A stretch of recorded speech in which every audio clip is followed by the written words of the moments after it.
The first few weeks of the internship are very important for setting the tone for the entire learning experience. This module will discuss and share tips on helping you to prepare for the arrival of your student and provide you with ideas on orienting them to your business or organization. We can't ignore that the first days of the internship can produce a lot of anxiety for both the student and site supervisor. Adjusting to this new role can be overwhelming and exciting. It's helpful for you to plan and prepare early for orientation to your business or organization. This will help reduce the student stress and provide an easier adjustment stage for you and your student. Interns, unlike regular employees, normally need more direction and socialization. The beginning days of the internship program are often its defining days. When you give them their first tasks, you're signaling what can be expected in the future. If you give them nothing or very little to do, it sends a message that this job will be easy and boring. Interns don't want that, and of course neither do employers. The organization of your internship program will probably be the single most important influence on an intern's impression of your company, and thus the chances that he or she will come back. So how do you plan for success? First things first, orient your intern to his or her new workplace. This may take the form of a conventional orientation program or merely a walk around the office, depending on the size of your company. Give interns an overview of your organization.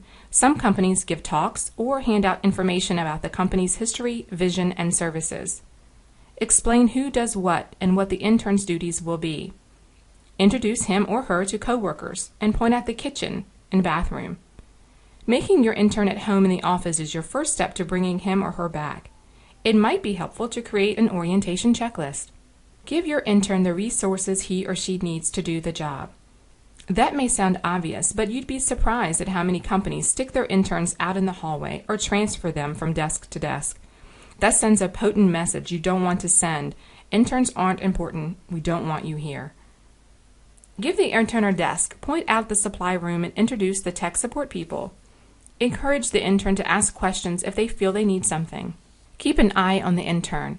This doesn't mean to watch their every move, but do make sure you know what the intern is working on each day.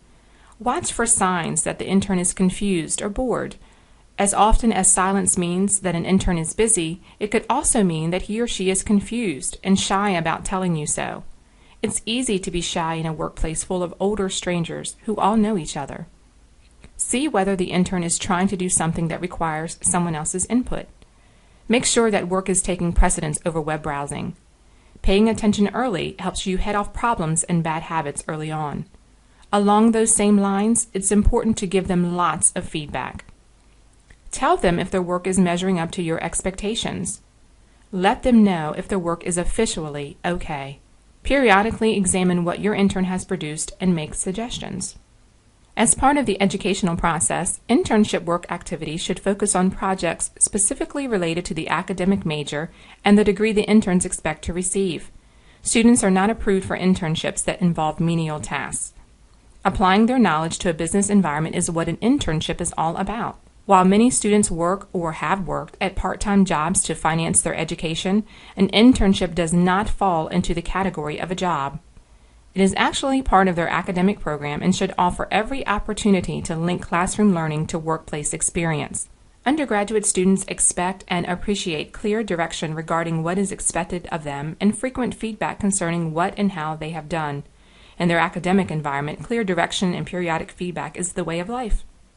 It is also most important that the interns perceive their work as making a useful contribution to the sponsoring organization. A particular concern at the undergraduate level is that the work assignments provide the interns with a variety of tasks while accommodating the needs of the organization. Of course, some of the interns' responsibilities will involve repetition, because all work involves some repeated activity. We are suggesting, however, the program be designed to maximize the scope of the student's organizational experience.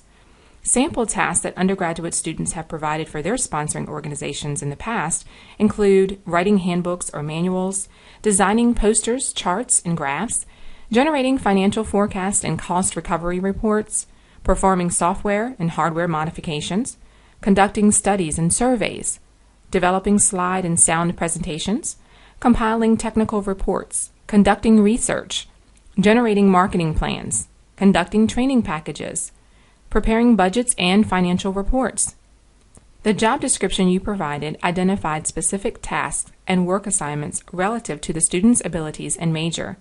As you move forward with your intern, be willing to incorporate the student's particular strengths in developing future work assignments.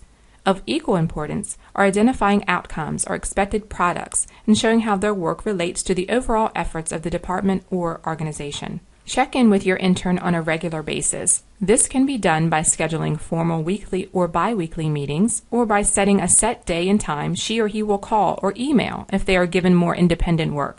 The goal is to maintain the communication between the two of you. It's also an opportunity to provide feedback on work assignments, get their input, and answer any questions they may have. We encourage you to review the other orientation modules available online. Information about the ABLE program can be found on our website at www.salisbury.edu/ABLE. Please know we are here to help you in any way we can, so please do not hesitate to contact us.